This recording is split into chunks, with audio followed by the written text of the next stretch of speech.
कोशिश। जैसे लग रहा है ना कि अभी भी वो चुनाव नेहरू जी के खिलाफ लड़ने वाले हैं। अब नेहरू जी तो इस दुनिया में है नहीं।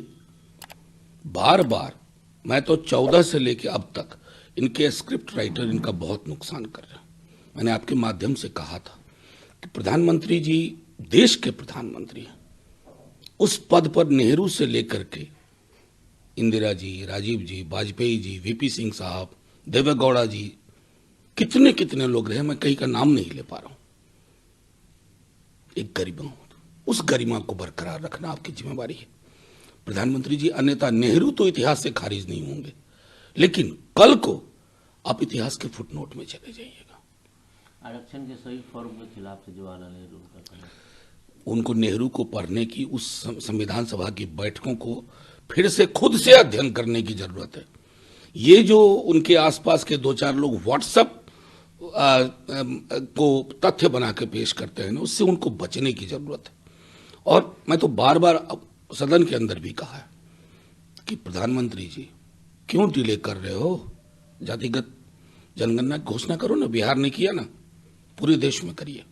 और उसके हिसाब से अगर नेहरू ने गलती तो सुधार दीजिए, उसके हिसाब से रिजर्वेशन का क्वांटम बढ़ाइए। Who stops you? रिटोरिकल चीजों कह करके आप निकल नहीं सकते।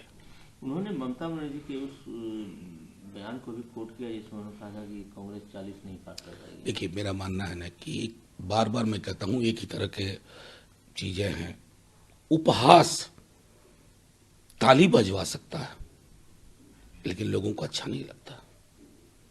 आप अपने विपक्ष से पॉलिटिकली लड़िए ना, आप कहिए ना भारी बहुमत से हम जीत जाएंगे, लेकिन उपहास जो है ना शोभा नहीं देता है।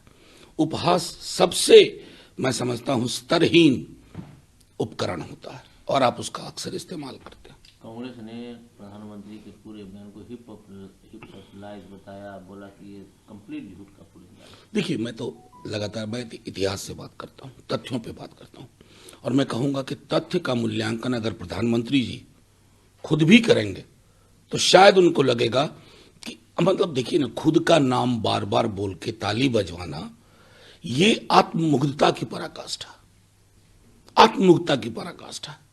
सुनते थे एक कोई हैं उधर कोरिया में, अब हमारे प्रधानमंत्री जी उनको मॉडल मान लें, अच्छा नहीं लगता। शशि थरूर कहते हैं हम कंगले हो गए। अच्छा, नीतीश कुमार की कल मुलाकात प्रधानमंत्री से हुई, जेपी नड्डा जी से, अमित शाह सब कहा कि अब एनडीए छोड़ो नहीं। देखिए, मुलाकात हुई, देश के हमारे सूबे के मुख्यमंत्री हैं, प्रधानमंत्री से मिले, कोई दिक्कत नहीं है इसमें। मतलब मैं पॉलिटिकल क्या कहूं, मैं सिर्फ इतना कह सकता हूं, उन्होंने कहा कि 95 से 7 थे, 2 बार इधर उधर हो गए, अब इधर उधर नहीं होंगे। बेचारे ये जो शब्द है ना, इधर उधर, ये भी बोझ के तले दब गए होंगे। कितना इधर कितना उधर। 5 गांव मांगा था, मैं तो बोल 3 मांग रहा हूँ। मुख्यमंत्री जी हैं, संभवतः वो पार्लियामेंट में थे जब प्लेसेस ऑफ वर्शिप एक्ट पास हुआ था। उसके बाद तो अगर उसके बाद भी ये बयान दे रहे हैं तो मैं समझ रहा हूँ चुनाव बहुत निकट आ चुके हैं। चुनाव निकट आते हैं तो योगी जी अपने ओरिजिनल टेम्पलेट में आ जाते हैं।